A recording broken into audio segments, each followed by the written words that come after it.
नमस्कार दोस्तों। आज का जो हमारा लेक्चर है उसमें हम संपूर्ण विश्लेषण करने वाले हैं सेकंड ग्रेड पेपर मैथ्स का। हम समझने वाले हैं कि कौन से टॉपिक में से कितने क्वेश्चन पूछे जाते हैं और उस टॉपिक के अंदर कौन से वो पॉइंट्स हैं जो बहुत इंपॉर्टेंट है या जिस पर ही आगे सवाल बनते हैं या बनते रहे हैं। ये ज़्यादा इंपॉर्टेंट है क्योंकि हम ये बात तो जानते हैं कि भाई जैसा पिछली बार पेपर आया था इस बार पेपर थोड़ा चेंज आएगा, लेकिन ये सब कुछ बदलता रहे। लेकिन कुछ चीज़ें ऐसी हैं जिनको आप नहीं बदल सकते, जैसे इंपॉर्टेंट चीज़ें। जो टॉपिक इंपॉर्टेंट है सो इंपॉर्टेंट है, वो पहले भी इंपॉर्टेंट थे 10 साल पहले और 10 साल बाद भी वो इंपॉर्टेंट रहेंगे, तो वो चीज़ें चेंज नहीं होंगी।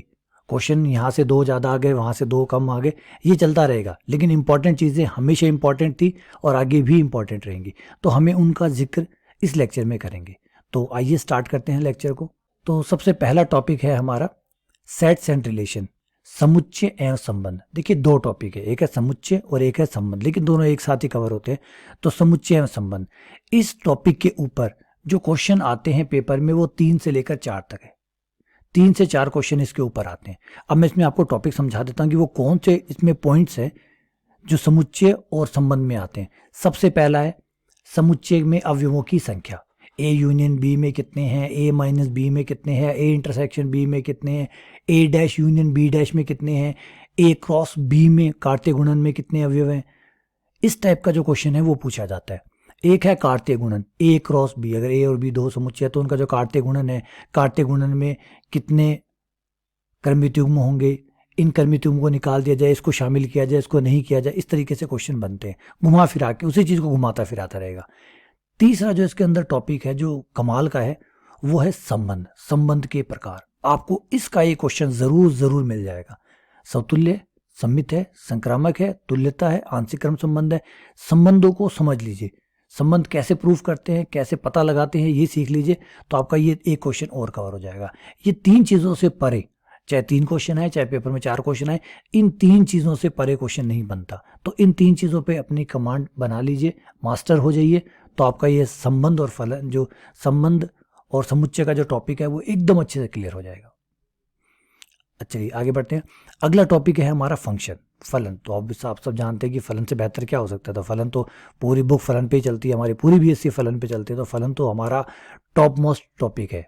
तो इस टॉपिक पे जो क्वेश्चन आते हैं वो 2 से 3 आते हैं। आप सोचेंगे आप इतना इंपॉर्टेंट टॉपिक 2 से 3, तो एक्चुअली प्रॉब्लम ये है कि अगर आप देखेंगे, अगर आप 2018 का पेपर देखें तो आपको पता लगेगा कि मुश्किल से कोई 1 या 2 क्वेश्चन भी बड़े मुश्किल से डाले, क्योंकि फलन सीधे तौर पे नहीं आता और फलन को सीधे तौर पे आने की जरूरत ही नहीं है, क्योंकि फलन हर टॉपिक के अंदर है। इवन आप मैट्रिक्स भी पढ़ेंगे तो वहाँ पे भी आपको फलन के क्वेश्चन मिल जाएंगे। आप लिमिट को तो बिना फलन के कर ही नहीं सकते। लिमिट में फलन आएगा, सातत्य में फलन आएगा, अवकलन में फलन आएगा, समाकल में फलन आएगा। तो फलन तो जो है वो उच्चिष्ट निम्निष्ट किसी को पढ़िए आप, बिना फलन के तो चीज़ें चलती नहीं आगे। तो फलन उन सब में आएगा। तो फलन जब उन वहाँ में डल ही रहा है तो फिर अलग से फलन को डालने की क्या जरूरत है। अब टॉपिक है इसलिए 1 या 2 क्वेश्चन उसके ऊपर डाल दिए जाते हैं। अब यहाँ पे नॉर्मली 2 से 3 क्वेश्चन मैं बता रहा हूँ। इनमें जो टॉपिक हैं वो है प्रांत और परिसर। प्रांत और परिसर आप भी जानते हैं इस बात को, देखिए फलन के बारे में हर कोई जानता है, ये बड़े उसके मोस्ट इंपॉर्टेंट पॉइंट्स है। प्रांत एवं परिसर, एक फलन के प्रकार कि वो एक एक ही है, एक एक ही नहीं है, मतलब बहु एक एक ही है, आच्छादक है, अंतरक्षेपी है, ये। और प्रतिलोम फलन निकालना, संयुक्त फलन निकालना भी होता है लेकिन वो इतना इंपॉर्टेंट नहीं आता। ज़्यादातर प्रतिलोम फलन जो होता है वो बढ़िया क्वेश्चन बनता है प्रतिलोम फलन पे, तो प्रतिलोम फलन का क्वेश्चन जो है वो डाल दिया जाता है। तो ये 3 टॉपिक आप पकड़ लीजिए, इन 3 पे मास्टरी करिए तो आपका फलन वाला टॉपिक कवर हो जाएगा। चलिए आगे बढ़ते हैं। अगला है हमारा trigonometry and inverse trigonometry. Trigonometry त्रिकोणमिति और प्रतिलोम त्रिकोणमिति, इनके ऊपर जो क्वेश्चन आते हैं उनकी संख्या है 5 से लेकर 6 तक, 5 से लेकर 6 क्वेश्चन तक। इनवर्स ट्रिग्नोमेट्री का तो देखिए ये क्वेश्चन डालता है, वो भी एकदम रोता रोता सा बस कि यार टॉपिक है तो टच तो करना ही पड़ेगा, तो उस टॉपिक का एक इनवर्स ट्रिग्नोमेट्री का एक क्वेश्चन डाल देता है। बाकी ट्रिग्नोमेट्री चलती है। ट्रिग्नोमेट्री क्या है कि उसमें ऊंचाई भी है, उसमें दूरी भी है, उसमें त्रिकोणमिति तो देखिए उससे बेहतर क्या हो सकता है। त्रिकोणमिति तो वो मैथमेटिक्स की वो नींव है, यूँ समझिए नींव है। तो 11th 12th तो पूरी नींव ही ट्रिग्नोमेट्री पे आधारित है, फॉर्मूले हैं। अब इनके अंदर जो मोटा मोटी क्वेश्चन चलते हैं वो है सरलीकरण। एक समीकरण दे दिया, इसको कौन सा सही है, 4 ऑप्शन दे दिए, या जो किताबों में जो क्वेश्चन थे जिनमें LHS बराबर RHS प्रूफ करना था उसी का खाली LHS दे दिया, RHS ऑप्शन बना दिए, RHS के 4 ऑप्शन बना दिए, बताइए कौन सा सही है। अभी जब आप देखेंगे क्वेश्चनों को, जिन क्वेश्चनों को आप चाहे आप एनसीईआरटी की बुक से कर रहे हो, चाहे आरबीसी की पुरानी बुक्स कर रहे हो, उन क्वेश्चन में जो एलएचएस बराबर आरएचएस वाले क्वेश्चन है उनमें एलएचएस डाल दिया, आरएचएस को ऑप्शन में डाल दिया, या फिर कोण निकालने का दे दिया, साइन थीटा बराबर कॉस थीटा, बताइए थीटा कितना है, तो थीटा का क्वेश्चन पूछ लिया, या साइन थीटा दे दिया, कॉस थीटा बाई 2 पूछ लिया। तो इसी तरीके जो क्वेश्चन है वो ट्रिग्नोमेट्री में चलते रहते हैं, ऊंचाई दूरी वाले चलते हैं, जो टेंथ क्लास के जो क्वेश्चन होते हैं त्रिकोणमिति वाले वो चलते हैं इसके अंदर। इन्वर्स ट्रिग्नोमेट्री का तो ज़्यादा लंबा चौड़ा क्वेश्चन आता नहीं है, इनका जो क्वेश्चन आता है वो लगभग कैंसिल आउट करने का, साइन इन्वर्स 1/2 आ गया या कुछ ऐसा, कुछ सिंपल सा जो क्वेश्चन है वो बनता है, इसके लिए ज़्यादा माथापच्ची करने की जरूरत नहीं पड़ती है आपको। तो ये टॉपिक जो है ये 5 से 6 क्वेश्चन आपको देता है। अगला टॉपिक है हमारा मैट्रिक्स एंड डिटर्मिनेंट, मैट्रिक्स और सारणिक। देखिए मैट्रिक्स और सारणिक में लगभग सब बच्चे जानते हैं कैसा क्वेश्चन आता है। मैट्रिक्स का क्वेश्चन आता है गुणा करवाएगा, अधिकतर वो आपसे गुणा ही करवाएगा, a की पावर 5 पूछ लेगा, a की पावर 3 पूछ लेगा, 2 मैट्रिक्स से समान करवा देगा, a बराबर b है तो बताइए x कितना है, y कितना है। तो एकदम सिंपल टाइप का क्वेश्चन जो है वो मैट्रिक्सों में से ज़्यादातर पूछा जाता है, सममित विषम सममित मैट्रिक्स, इससे जुड़ा हुआ ये मतलब मैट्रिक्स जो है वो ये एक तरह से काफ़ी अच्छा स्कोरिंग टॉपिक है ना। अगर आप लोगों ने देखा तो काफ़ी स्कोरिंग टॉपिक है ये, आराम से हर कोई बच्चा मैट्रिक्स को पसंद करता है क्योंकि सबसे प्यारा टॉपिक है और आसानी से समझ आने वाला टॉपिक है। तो 3 से 4 क्वेश्चन देता है, अधिकतर इसके डिटर्मिनेंट के सारणिक के जो क्वेश्चन है वो ज़्यादा शामिल होते हैं। तो सारणिक का जो क्वेश्चन होता है वो सरलीकरण का होता है, एक सारणिक दे दी, थोड़ा सा घुमा फिरा के दे दिया, उसमें आप जो गुणधर्म है उनका इस्तेमाल करेंगे तो वो जल्दी से खुल जाएगा, सिंपल हो जाएगा और 4 ऑप्शन में से एक काम कट जाएगा। तो इसमें सारा काम होता है गुणधर्म का, जिसने गुणधर्म समझ लिए, सारणिक में सारे गुणधर्म का खेल है, गुणधर्म सीख लिए उसने सारणिक सीख ली, तो गुणधर्म को पकड़ लीजिए, गुणधर्म पे मास्टरी कर लीजिए तो ये आपका टॉपिक क्लियर हो जाएगा। अगला जो है टॉपिक है वो थ्योरी ऑफ इक्वेशन, समीकरण सिद्धांत। देखिए समीकरण सिद्धांत में 2 चीज़ें हैं, एक आती है बहुपद, एक आती है रेखिक युगपत समीकरण। बहुपद जो आती है उसमें 2 टॉपिक होते हैं, एक होता है मूल याद कीजिए, मूल दे दिए, मूल याद कीजिए, एक दे दिया मूलों और गुणांकों का संबंध, अल्फा प्लस बीटा बराबर माइनस बी बटा ए, अल्फा गुणा बीटा बराबर सी बटा ए, तो मूलों का गुणनफलों का संबंध होता है। अगर किसी समीकरण के मूल अल्फा बीटा है तो उस समीकरण को बताइए जिसके मूल 1 बटा अल्फा 1 बटा बीटा है। तो इस तरीके से इसे समीकरण सिद्धांत कहते हैं, समीकरण रूपांतरण कहते हैं, और मूल निकालना यही इसके टॉपिक है, बस इससे बाहर कुछ नहीं बचता इसके अंदर। और दूसरा जो है वो है युगपत समीकरण। युगपत समीकरण में सीधा एक क्वेश्चन फिक्स है, वो है समीकरण दे दी, 2-3 समीकरण दे दी, बताया कि ये समीकरण जो है वो संगत है, बताइए k का मान कितना है, ये समीकरण असंगत है, बताइए k का मान कितना है।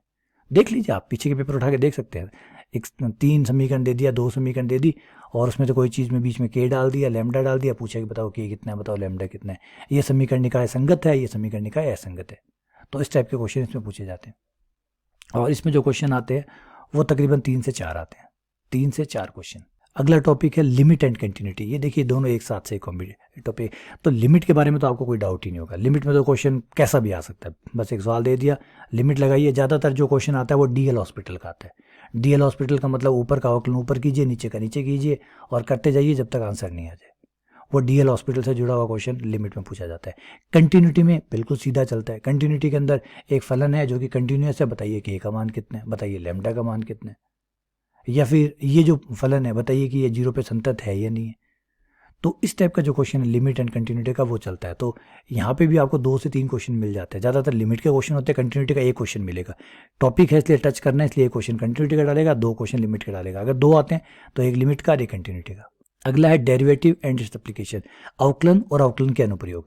देखिए अवकलन पे कोई क्वेश्चन नहीं डाले जाते, और डाले भी क्यों यार, अवकलन करवाएगा उससे जो अवकलन के अनुप्रयोग ही करवा लेगा। तो अवकलन पे अगर कोई डाला तो कोई बहुत रेयर केस में ही अवकलन का क्वेश्चन डालता है। अगर मान लीजिए कोई है तो इक्का दुक्का कोई अवकलन डाल दिया तो डाल दिया, ज़्यादातर अवकलन के क्वेश्चन नहीं डालता। ज़्यादातर जो क्वेश्चन डालता है वो है एप्लीकेशन के ऊपर। एप्लीकेशन में देखिए उच्चिष्ट निम्निष्ट एक पक्का है, मैक्सिमा एंड मिनिमा एक पक्का है। मैं जो बता रहा हूँ आप उसको नोट डाउन भी कर सकते हैं। मैक्सिमा मिनिमा कन्फर्म है, एक मैक्सिमा मिनिमा का आएगा कि न्यूनतम बताइए अधिकतम बताइए, एक आएगा स्पर्श रेखाओं का, अभिलंब का, ये 2 स्पर्श रेखाएं हैं, ये लंबवत काटती है, 2 स्पर्श रेखाएं हैं, ये समांतर काटती है, ये स्पर्श रेखा है, ये यहाँ से गुजरती है। इस टाइप का एक स्पर्श रेखा का क्वेश्चन, एक स्पर्श रेखा और एक उच्चिष्ट निम्निष्ट, ये 2 क्वेश्चन तो पक्के ही है। तीसरा मान लीजिए आपको अवकलन करता दे दिया या परिवर्तन की दर से चला गया। परिवर्तन की दर का मतलब है कि ये चीज़ इतनी तेज़ी से बदल रही है तो इतने समय बाद कितनी होगी, है ना। तो ये जो पहला उपयोग है वो है परिवर्तन की दर, परिवर्तन की दर से रिलेटेड पूछ लिया। और फिर अगर परिवर्तन दर से नहीं डालता तो फिर वो अवकलन का कोई क्वेश्चन डाल देगा प्राचलिक रूप में, x बराबर 80² y बराबर 280, तो बताइए dy बटा dx कितना है। तो या थोड़ा सा और घुमा के पूछ लिया तो डेरिवेटिव टाइप का, या वो इनफाइनाइट सीरीज दे दी, sine under root sine x plus under root sine x plus under root sine x, कुछ थोड़ा सा ट्रिक देगा, क्योंकि आउटलाइन देगा, क्योंकि आउटलाइन हर किसी को करना आता है। हर कोई बच्चा जैसा जो 11-12 पास आउट होता है उसको आउटलाइन करना आता है। तो अब आउटलाइन को अगर आउटलाइन दे दिया तो फिर सेकंड ग्रेड में क्या फ़र्क रहेगा, तो थोड़ा सा उसको ट्रिक बनाया जाता है। तो हल्का सा अगर आउटलाइन का डालेगा तो इनफाइनाइट सीरीज टाइप का या y की पावर x कुछ ऐसी डालेगा जो थोड़ा सा परेशान हो बच्चा। चलिए अगले टॉपिक पे आते हैं। अगला टॉपिक है हमारा समाकलन, निश्चित समाकलन और उसके अनुप्रयोग। अनुप्रयोग में देखिए एक ही चीज़ है, वो है क्षेत्रकलन। अनुप्रयोग एक ही चीज़ का क्षेत्रकलन का। तो यहाँ जो क्वेश्चन आते हैं वो 2 से 3 आते हैं। वो आप सोचिए समाकलन में इतने कम क्वेश्चन, भाई समाकलन में इतने कम क्वेश्चन इसलिए डाले गए हैं, अभी आप देखोगे तो अवकल समीकरण के क्वेश्चन है, अवकल समीकरण के क्वेश्चन ज़्यादा डाल दी, अवकल समीकरण। और यहाँ पे एक चीज़ आप अपने दिमाग में बिठा लीजिएगा, ये जो आंकड़े हैं जो मैं भी पेश कर रहा हूँ आपके सामने, 2018 से जो पहले पेपर हुए हैं, 2018 और 2018 से पहले, उन पेपर को देख के उनके अनुमान के आधार पर जिसमें क्वेश्चन पूछे गए उसके हिसाब से ये तैयार किए गए। नंबर चेंज होते रहेंगे, नंबर चेंज होते रहेंगे। किसी मान ले पेपर बनाने वाला जो पेपर सेटर है, जो पेपर बना रहा है, उसको इंटरगल ज़्यादा पसंद है, तो पता चला 10 क्वेश्चन इंटरगल के डाल दिए, बहुत पसंद आया इंटरगल, उसने इंटरगल दबा के इंटरगल डाल दिया। क्योंकि देखिए आरपीएससी ने नहीं बताया कि इंटरगल पे 2 क्वेश्चन पूछेंगे, है ना, कि समाकलन से 2 आएंगे, आउटलाइन से 5 आएंगे, ऐसा तो नहीं कहा ना, उन्होंने टॉपिक दिया हुआ है, बांटा नहीं है कि कौन सा कितना आएगा। तो इसका मतलब किसी भी टॉपिक से कितने भी डाल दे। अगर मान लीजिए एक टॉपिक पे ज़्यादा क्वेश्चन डाल दे तो कौन कह सकता है, क्योंकि इसमें कोई क्लासिफिकेशन तो किया हुआ नहीं है, कोई वर्गीकरण तो किया हुआ नहीं है, तो किसी टॉपिक से कितने क्वेश्चन डाल दे। हाँ, एक बात यहाँ पे आप गांठ बांध सकते हैं, वो है कि हर टॉपिक को टच तो करेगा, हर टॉपिक को टच तो करेगा। जैसे समाकलन है, एक क्वेश्चन समाकलन का पक्का आएगा, एक निश्चित समाकलन का पक्का आएगा और एक अनुप्रयोग का पक्का आएगा। तो हर टॉपिक को एक क्वेश्चन तो हर टॉपिक पे डालना ही पड़ेगा, ये तो मजबूरी है अगले की। फिर उसके बाद में वो किसी टॉपिक में ज़्यादा डाल दे, किसी में कम डाल दे, वो उसकी मर्जी है। तो हमें इतना तो पता ही है कि हर टॉपिक पे एक आएगा, तो एक इंटरगल का आएगा, समाकलन का आएगा, एक निश्चित समाकलन का आएगा और एक क्षेत्रकलन का आएगा। तो इसलिए 3 टॉपिक देखिए, इसमें 2 से 3 क्वेश्चन मैंने बताए हैं, तो 2 से 3 एक टॉपिक पे सारे बनते हैं। और देखिए इसके अंदर आप एक चीज़ तो पकड़ लीजिए, गुणधर्म पकड़ लीजिए। गुणधर्म में भी एक गुणधर्म तो खास है, f(x) बराबर fa-x।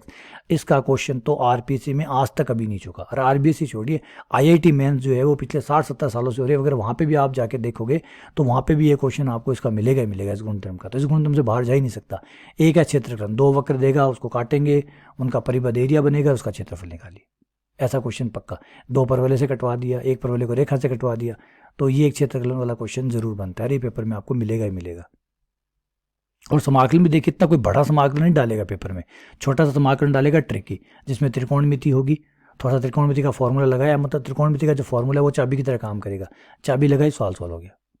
अगर आपको फॉर्मूला याद है तो हो गया, नहीं होता अटक गया। तो इस टाइप के क्वेश्चन इसमें पूछे जाएंगे। अगला है हमारा अवकल समीकरण।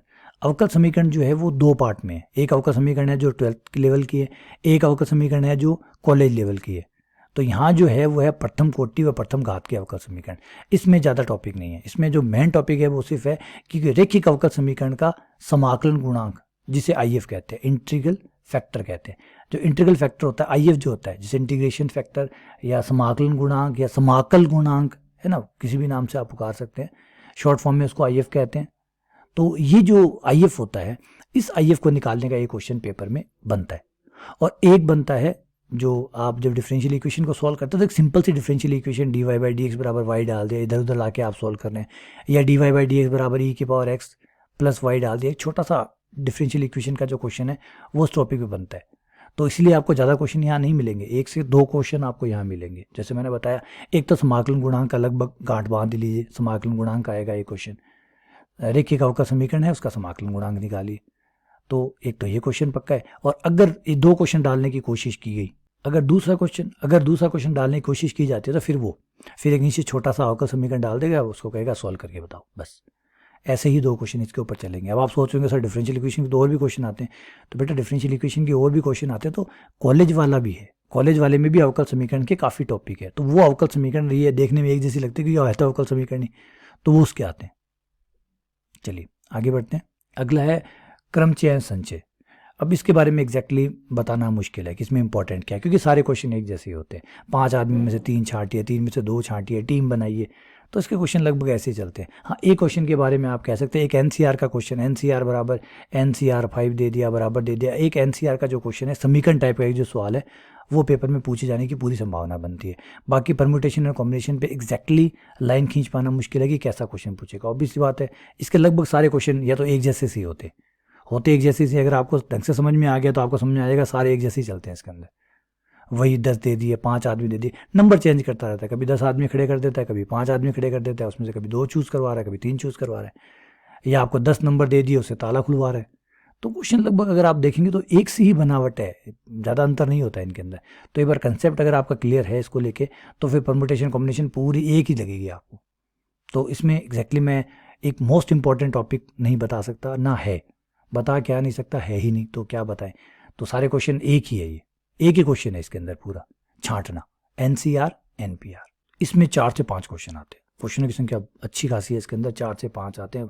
यही बनाने वाले ए बी सी डी 5 अक्षर दे दिए, इसमें से 4 अक्षर लेके नाम बनाइए, ये बनाइए, तो यही चलता है, बनाना बनाना बनाना, ठीक है ना। तो इसके बारे में अच्छी है ये, आराम से अगर इस कंसेप्ट को मैंने पहले कहा, अगर आपको थोड़ा सा आइडिया ठीक से हो गया तो आप इसको अच्छे से कवर कर सकते हैं। अगला टॉपिक है हमारा प्रायिकता। प्रायिकता के ऊपर जो क्वेश्चन आते हैं वो 2 से 3 आते हैं। अगर मैं 3 के हिसाब से चलूँ तो मैं आपको टॉपिक बता सकता हूँ कि कौन से हैं वो 3। पहला है स्वतंत्र घटनाएं। स्वतंत्र घटनाएं पक्का ये क्वेश्चन आपको स्वतंत्र घटनाओं पे मिलेगा। जब होता है पी ए इंटरसेक्शन बराबर पी ए इंटरसेक्शन बी बराबर होता है P A into P B, एक ये क्वेश्चन आपको यहाँ मिलेगा, ठीक है। और एक इसके अंदर आता है सहप्रतिबंध प्रायिकता।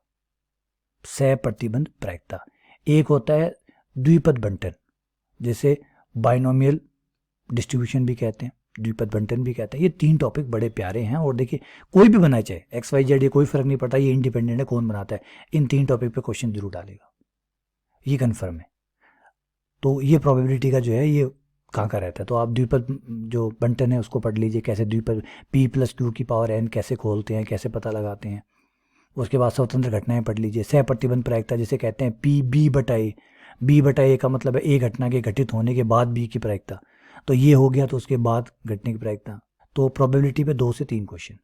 तो चलिए आगे बढ़ते हैं। अगला टॉपिक है हमारा 2 डायमेंशन ज्योमेट्री।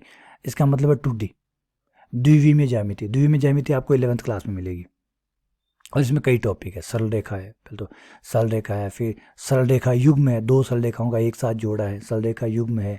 फिर इसमें वर्त मिलेगा आपको, दिग्वर्त मिलेगा, अति परवलय मिलेगा, परवलय मिलेगा। अगर आप पुरानी आरबीसी बुक उठाएं तो पूरी ये किताब है, ये पूरी ये किताब है। तो इसमें क्वेश्चन की संख्या भी भयंकर आती है, 11 से लेकर 12 क्वेश्चन आते हैं 2D पे। टॉपिक बहुत है भाई, बहुत टॉपिक है, तो ऑब्वियसली बनता है। सबसे पहले आप देखिए सरल रेखा पे, सरल रेखा का समीकरण निकालना, तरह तरह की सरल रेखाओं का समीकरण, y बराबर mx + c x बटा a + y बटा b बराबर 1। तो ढेर टाइप के समीकरण इसमें अवेलेबल है। तो एक समीकरण का क्वेश्चन आराम से बन जाता है। 2 रेखाओं के बीच का कोण आराम से बन जाता है, एक सवाल। 2 रेखाएं काट रही है, प्रतिच्छेद बिंदु निकालने का क्वेश्चन आराम से बन जाता है। तो 3 क्वेश्चन तो यहीं आराम से बन गए। फिर वर्त पे क्वेश्चन बन सकता है आराम से। फिर वर्त और सरल रेखा के काटने से क्वेश्चन बन सकता है, उसकी जीवा का एक क्वेश्चन बन सकता है, 2 वर्त के आपस में काटने से क्वेश्चन बन सकता है, परवलय का क्वेश्चन बन सकता है, दिग्वर्त का क्वेश्चन बन सकता है, अति परवलय। देखिए परवलय कोई छोटा मोटा नहीं है, उसमें बहुत सारे टॉपिक है, दिग्वर्त का, अति परवलय का। तो मैंने कहा ना पूरी एक बुक है, तो यहाँ 11-12 क्वेश्चन आपको ज़्यादा लग रहे होंगे, लेकिन जब आप इसे पढ़ेंगे तो आपको पता लगेगा कि बहुत बड़ा टॉपिक है ये। आराम से 11-12 क्वेश्चन के लिए जगह है इसके अंदर, अच्छे खासे टॉपिक इसके अंदर है। लेकिन हर टॉपिक पे एक क्वेश्चन जरूर टच करता है, ये एक अच्छी बात मैंने देखी है, हर टॉपिक को टच करता है। जब इसमें पेपर में आते हैं ना, तो 2D के हर टॉपिक्स पे एक एक सवाल जरूर पूछा जाता है। आइए आगे बढ़ते हैं। इसी का दूसरा भाई है 3D। 3D आपको मिलते हैं 12th क्लास में, वेक्टर्स एंड 3D। देखिए वेक्टर्स एंड 3D को आप अलग अलग नहीं कर सकते, क्योंकि अब जो एनसीईआरटी की बुक चली होगी आपने देखा होगा कि वेक्टर की एक्सरसाइज है, उसके बाद में 3D है, और 3D को वेक्टर से पढ़ाया गया, 3D को वेक्टर से पढ़ाया गया, काटते रूप में भी पढ़ाया गया, लेकिन सदिशों की सहायता से पढ़ाया गया ताकि जल्दी से आसानी से समझ में आए। तो वेक्टर एंड 3D जो है वो अब एक टॉपिक बन गए हैं। तो वेक्टर एंड 3D के जो क्वेश्चन है इनकी संख्या भी उतनी है, 11 से 12। इसमें भी खूब सारे टॉपिक है, क्योंकि पहले तो सदिश आ गया, सदिशों का योग कैसे होता है, सदिशों का परिमाण कैसे निकलता है, एकांक सदिश क्या होता है, फिर सदिशों का गुणन कैसे होता है, उसमें अदिश और सदिश गुणन कैसे होता है, और उससे जुड़े हुए क्वेश्चन बन जाते हैं, प्रॉब्लम बन जाती है। फिर उसके बाद में आपके आ जाता है जो 3D की रेखा है, सरल रेखा। सरल रेखा जो आप पढ़ के आए हैं पिछली बार, वो तो 2D है। अब 3D की जो रेखा है, 2 3D की जो रेखा है उनके बीच में न्यूनतम दूरी कैसे निकालें, उनका प्रतिच्छेद बिंदु, उनका समतलीय होने की शर्त, ठीक है, उनकी संपाती होने की शर्त, उनके समानांतर होने की शर्त।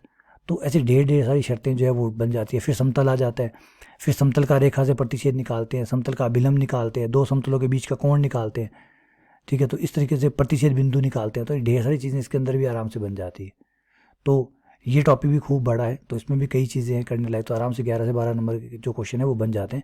लेकिन सबसे अच्छी बात है, अगर आप एनसीईआरटी की बुक देखेंगे तो एनसीईआरटी की बुक ने सबसे अच्छा काम कर रखा है। 2 एक्सरसाइज 10, एक्सरसाइज 11 10वीं और 11वीं जो प्रश्नावली है उसमें 2 ही प्रश्नावली में पूरा वेक्टर और 3D दोनों को कंप्लीट किया हुआ है।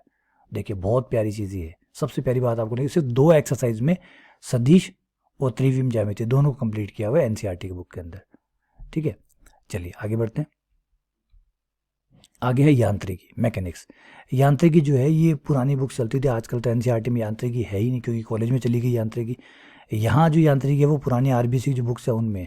इस यांत्रिकी में ज़्यादा टॉपिक जो है वो 2 ही टॉपिक है। एक तो है बलों का संतुलन, एक वस्तु पे 3 बल लग रहे हैं, वो संतुलन में है तो कौन सी शर्त होगी, तो बलों का संतुलन जो है उससे जुड़ा हुआ एक क्वेश्चन इसमें बनता है। और बाकी देखिए टॉपिक छोटा नहीं है ये, बलों का संतुलन में बहुत सारी चीज़ें हैं। बलों का परिणामी बल निकालना, बलों का परिणामी की दिशा निकालना, ठीक है, इस तरीके से क्वेश्चन है वो काफ़ी बनते हैं इसके अंदर। उसके बाद में जो इसके अंदर टॉपिक है वो है प्रोजेक्टाइल मोशन, प्रक्षेप गति। प्रक्षेप गति भी इसके अंदर एक अच्छा खासा रोल प्ले करता है। 1 या 2 क्वेश्चन प्रक्षेप गति से आ जाते हैं। उसका जो परास क्या होगी, अगर किसी बॉल को आपने इस कोण पे फेंका तो परास क्या होगी, अधिकतम परास के लिए आपको किस कोण पे फेंकना चाहिए। तो इस टाइप का क्वेश्चन जो है वो प्रोजेक्टाइल मोशन से यानी प्रक्षेपीय गति से भी आते हैं। तो मैकेनिक्स में 2 ही टॉपिक ज़्यादा है, तो बलों का संतुलन और एक प्रक्षेप गति। आगे कॉम्प्लेक्स एनालिसिस। देखिए कॉम्प्लेक्स एनालिसिस ऐसी एक बुक है जिसका हर टॉपिक इंपॉर्टेंट है और कोई भी टॉपिक इंपॉर्टेंट नहीं है। तो एग्जैक्टली यहाँ पे लाइन खींचना बड़ा मुश्किल है। यहाँ जो क्वेश्चन आते हैं उनकी संख्या 4 से 5 आती है। कॉम्प्लेक्स का थोड़ा सा एनसीईआरटी के हिसाब से बात करूँ तो कॉम्प्लेक्स का थोड़ा सा पोर्शन जो है वो 11th में आता है। ठीक है, 12th में तो एनसीईआरटी ने बिल्कुल हटा ही दिया है कॉम्प्लेक्स को। एनसीईआरटी ने बिल्कुल भी नहीं छोड़ा कॉम्प्लेक्स को। पुरानी जो आरबीएससी की बुक्स थी उनमें तो कॉम्प्लेक्स नंबर को ठीक से पढ़ाया जाता था, इवन 12th में पढ़ाया जाता था और ढंग से पढ़ाया जाता था। वास्तविक भागों को अलग करना, काल्पनिक भागों को अलग करना, अति परवलयिक फलनों को पढ़ाना, इस तरीके से जो पुरानी आरबीसी बुक्स हैं उनमें तो कॉम्प्लेक्स एनालिसिस, सम्मिश्र विश्लेषण जो है वो ठीक से है। कॉम्प्लेक्स नंबर जो टॉपिक है वो ठीक है। अब जब एनसीईआरटी बुक्स में आप देखेंगे तो सिर्फ एक प्रश्नावली जो डाली हुई है वो भी 11th में डाली हुई है, वो भी है मूल निकालना बस, तो ज़्यादा कुछ है नहीं उसके अंदर। तो कॉम्प्लेक्स एनालिसिस जो है उसके ऊपर मैं एग्जैक्टली क्वेश्चन नहीं बता नहीं पाऊंगा कि आपको कौन सा टॉप जो पॉइंट है वो पूछा जाता है, क्योंकि इसके सारे क्वेश्चन आपको निकालने होंगे।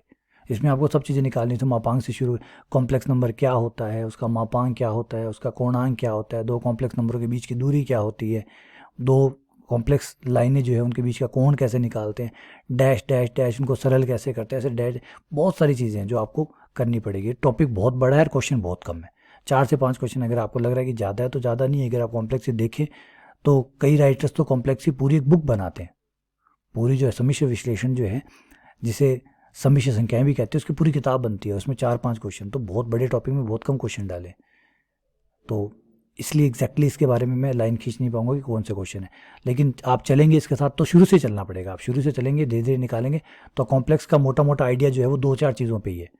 जैसे मैंने बता चुका कि कॉम्प्लेक्स नंबर खुद क्या होते हैं ये समझ लीजिए, मापांक कोणांक समझ लीजिए, दूरी कैसे निकालते हैं ये समझ लीजिए। बाकी कॉम्प्लेक्स फिर एकदम ऐसे चलता है जैसे एकदम आराम से आपको समझ में आ रहा है, कहीं कोई इशू नहीं आता इसके अंदर। तो इतना कोई लंबा है, लेंदी है, लेकिन इसे टफ नहीं कह सकते आप, तो ये अच्छी बात है इसकी। चलिए आगे बढ़ते हैं। अगला है बाइनोमियल थ्योरम, द्विपद प्रमेय। द्विपद प्रमेय के ऊपर देखिए ये हॉट टॉपिक रहता है। ये टॉपिक जो होता है वो मोस्ट वांटेड टॉपिक है एक तरह से, आप ये मानिए। बाइनोमियल थ्योरम पे आप चाहे फर्स्ट ग्रेड में चाहिए चाहे सेकंड ग्रेड में चाहिए, और 2 ही 3 चीज़ें हैं इसके अंदर। एक तो है कि 5वां पद निकालिए, 7वां पद निकालिए, 5वें पद का गुणांक निकालिए, और या फिर एक्स रहित पद का गुणांक निकालिए, या इसका मध्य पद निकालिए।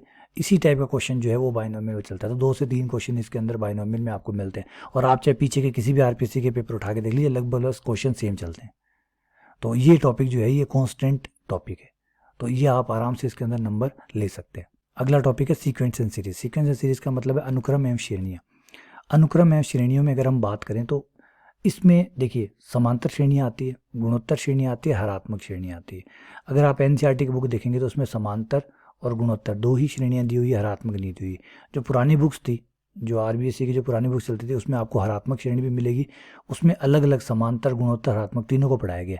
आप वहाँ से अगर आरबीएससी की बुक्स में से अगर इसको निकाल लेते हैं तो लगभग ये आराम से आपका आरपीसी सेकंड ग्रेड के लायक जो सीक्वेंस एंड सीरीज है, अनुक्रम एवं श्रेणी है, वो आराम से कवर हो जाता है। इसमें कोई ज़्यादा बड़ा, ज़्यादा टफ क्वेश्चन इसमें बन भी नहीं सकता, क्योंकि एकदम फ्लोलेस क्वेश्चन है इसके। 2 दे दिए, उसके बीच में 2 समांतर माध्य पूछ लिए, गुणोत्तर माध्य पूछ लिए, या कोई सवाल इस तरीके से बना दिया इसका 5वां पद 7 है, 7वां पद 8 है, तो बताइए पदों का योग क्या होगा, 7वां पद क्या होगा। तो इस टाइप के ही क्वेश्चन इसके अंदर चलते हैं, तो ज़्यादा जटिल ये टॉपिक नहीं है। तो ये भी एक स्कोरिंग टॉपिक है, इसको आप बहुत अच्छे से कर सकते हैं। इसमें 4 से 5 क्वेश्चन आते हैं, क्योंकि मैंने पहले बता दिया 3 टॉपिक तो इसमें ऑलरेडी है, समांतर श्रेणी, गुणोत्तर श्रेणी, हरात्मक श्रेणी। तो 3 टॉपिक पे 3 क्वेश्चन तो ऐसे बन ही गए। फिर कई में मिक्स भी हो जाता है, कई में जोड़ आ जाता है, श्रेणी का जोड़ दे दिया, एक जोड़ पूछ लिया, 1 + 2 + 3 + 4 डैश डैश n तक, बताइए जोड़ कितना है, योग का क्वेश्चन पूछ लिया। तो इस टाइप के क्वेश्चन इसके अंदर चलते रहते हैं। तो इसमें आप, मैंने पहले कहा आरबीसी की जो पुरानी बुक्स है उनको पढ़ लीजिए, वो मोर देन सफिशिएंट है इसको आरपीसी सेकंड ग्रेड को कवर करने के लिए। ये आराम से इसकी जो श्रेणी और अनुक्रम के क्वेश्चन है वो देख लीजिए, आप चाहे पुराने पेपर उठाइए और उनको किताब को उठा के देखिए, आपको एग्जैक्टली लगभग वैसे क्वेश्चन आपको उसमें मिल जाएंगे। चलिए आगे बढ़ते हैं। अगला टॉपिक है स्टेटिस्टिक, जिसका मतलब है सांख्यिकी। अब सांख्यिकी जो है उसमें आता है मध्य, माध्यिका, बहुलक, मध्य, माध्यिका, बहुलक। लेकिन मध्य, माध्यिका, बहुलक तो देखिए 10th के टॉपिक है। 10th के बाद में आ जाता है हमारा मानक विचलन, मानक विचलन, प्रसरण, सहसंबंध।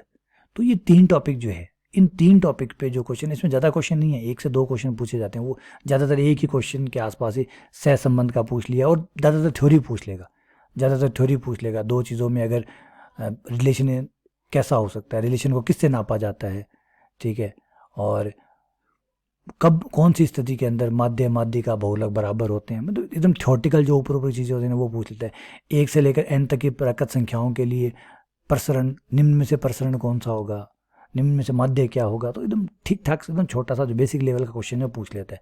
आप आराम से इसको एक बार थोड़ा सा आइडिया भी लेंगे ना माध्य, माध्यिका, बहुलक, सहसंबंध का, तो भी ये क्वेश्चन आपका आराम से कवर हो जाएगा। तो इसमें ज़्यादा बड़ा विज्ञान है नहीं। ये आपको जो बुक्स है ये आपको एनसीईआरटी की बुक्स में भी इसको मिल जाएगा, लेकिन ये सहसंबंध ये आपको नहीं मिलेंगे। सहसंबंध के लिए आपको जो आरबीसी की पुरानी बुक्स है वहाँ पढ़ना पड़ेगा, क्योंकि ये जो टॉपिक है, ये जो 11th की एनसीईआरटी की बुक है, एनसीईआरटी की बुक जो है वो मोटा मोटी माध्य, माध्यिका, मानक विचलन इनको कवर करेगा। फिर सहसंबंध के लिए आपको आरबीसी की पुरानी बुक्स पढ़नी पड़ेगी। तो चलिए आगे बढ़ते हैं। अगला टॉपिक है 10th के टॉपिक। 10th के 2 ही टॉपिक है, एक है नंबर सिस्टम, संख्या पद्धति, और एक है आपका क्षेत्रफल और आयतन। संख्या पद्धति में तो देखिए गांठ बांध लीजिए, सेम क्वेश्चन चलता है कि 2 की पावर 19 है, 2 की पावर 19 में अगर 3 का भाग दिया जाए तो शेषफल क्या बचेगा, या 2 की पावर 19 का इकाई वाला पद क्या होगा।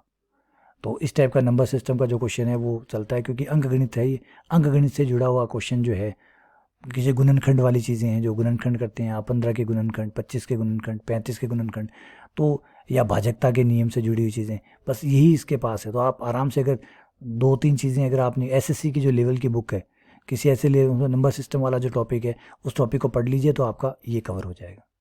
एसएससी का तो नंबर सिस्टम तो बहुत टफ है इसके आगे, यहाँ तो बहुत छोटा सा क्वेश्चन जो है वो लगभग पूछा जाता है। एरिया और वॉल्यूम में बस ज़्यादातर क्षेत्रफल और आयतन में पूछा जाता है कि बड़ी बॉल है, उसकी त्रिज्या इतनी है, उसको पिघला के छोटी छोटी गेंद बनाई गई है, बताइए कितनी बॉल बन जाएगी। तो एकदम बेसिक। आप देखें 10th वाले जो आराम से जो 10th लेवल पे जो चलते थे वो आपको बस, आप चाहें तो एक दिन में इन दोनों टॉपिक को पूरा कर लें, इतना सा टॉपिक है ये। और इस पर क्वेश्चन की जो संख्या होती है वो 3 से 4 होती है, 3 से 4 क्वेश्चन, जो कि काफ़ी अच्छी मात्रा है देखिए 3 से 4 की। तो जो कमज़ोर टॉपिक है उन पे पूरा वार कीजिए और अच्छे नंबर आप इन्हीं से ला सकते हैं। और बाकी मैं अब जो अभी आपको तो सब मैंने से टॉपिक की एक जानकारी दी है, क्योंकि फिर वीडियो बहुत लंबा हो जाता है ना, इसलिए मैंने ज़्यादा गहराई में मैं नहीं गया हूँ टॉपिकों के। मैंने सिर्फ आपको टॉपिक बताएं कि किस टॉपिक से कितने कितने क्वेश्चन पूछे जाते हैं और कौन से टॉपिक हैं जो उसके अंदर ज़्यादा इंपॉर्टेंट है, वो मैंने बताया। अब मैं अगले जो लेक्चर है उनमें इसको पूरा आगे विश्लेषण करूँगा कि अगर मान लीजिए कोई बच्चा है वो औसत दर्जे का है, उसकी जो मैथ्स है वो औसत दर्जे की है, तो इनमें से कौन से टॉपिक उसे पढ़ने चाहिए, कौन से टॉपिक है जिनको अगर आप पढ़ें तो आराम से मैथ्स में 50% प्लस स्कोर कर सकते हैं, कौन से टॉपिक है जिनको आप टारगेट करना चाहिए, कौन से टॉपिक है जिन पे आप हाथ धो के पीछे पड़ जाना चाहिए और वो पक्के आपके पेपर में अटैम्प्ट भी हो जाएंगे और आपके स्कोर भी हो जाएंगे। तो इसका और डिटेल विश्लेषण जो है वो हम आगे के लेक्चर्स में करते रहेंगे। तो फिलहाल तक मैंने आपको इतना समझाया। बाकी अगर आपको कोई चीज़ और जाननी है इसके बारे में और समझना है, कोई चीज़ बाकी रहेगी तो मुझे बताइएगा कमेंट सेक्शन में, ताकि मैं नेक्स्ट लेक्चर में उसको ऐड कर दूँ। ठीक है, चलिए बहुत बहुत धन्यवाद, शुक्रिया।